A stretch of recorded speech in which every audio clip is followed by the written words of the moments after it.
I'm rediscovering self in a way that is hard but necessary, that will lead to ultimate joy. I know it sounds like a lot, but no, I think I personally think that God put all of us on a global timeout. Like we just, America hasn't done as good as other people when it comes to timeouts, because everyone else is out playing at recess, and we're still in the principal's office hoping and wishing we can come out.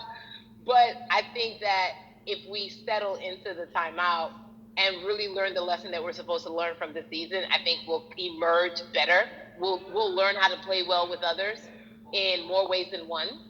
And so personally for me, I'm taking this time to learn me in a new way. I feel like I'm being ushered into a new season, and I'm getting still, because sometimes the busy uh, confounds the work that we're supposed to actually be doing. We're busy doing other stuff, but we got work that we need to do on the inside. And I'm leaning into it. I'm like, dang, I thought I was gonna be able to rest like everybody else. And these guys like, nah, we got work to do. You know what? And I think that's what everybody is saying about 2020. It's demanding that we be better. And you said it's a global timeout. What do you mean by that? Yeah, it's like everyone sit down, be humble, to quote the great prophet Kendrick Lamar. Uh, but like, no, seriously, sit down and let's reevaluate some things. Let us unearth and shake up the things that we have been trying to hide within ourselves, within our nation. I think America is going through an unraveling right now, a much needed, a much necessary one, and I think all eyes on us, right? There is no, oh, I was on the subway for an hour, so I didn't miss that thing that happened. No, everybody was home. Everybody, was watching when George Floyd died, and everybody, no one could hide it. Everyone was watching when Amy Cooper called the cops. Like, this is a time where it's like, oh, we can't pretend it away.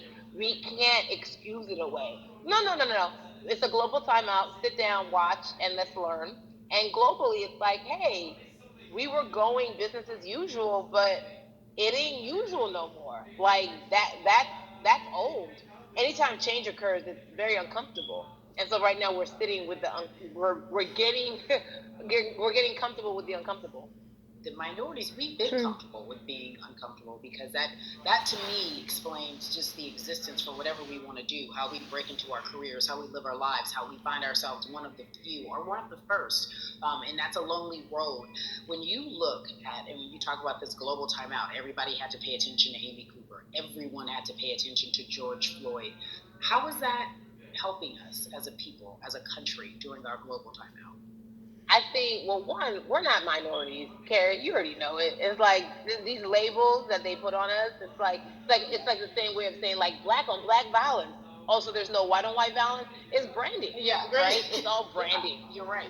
You're It's right. like white people kill white people every single day. So no, there is no black on black violence. And if you say black on black violence, well then let's brand white on white violence. Like I watched Investigation Discovery. Ain't too many of us featured.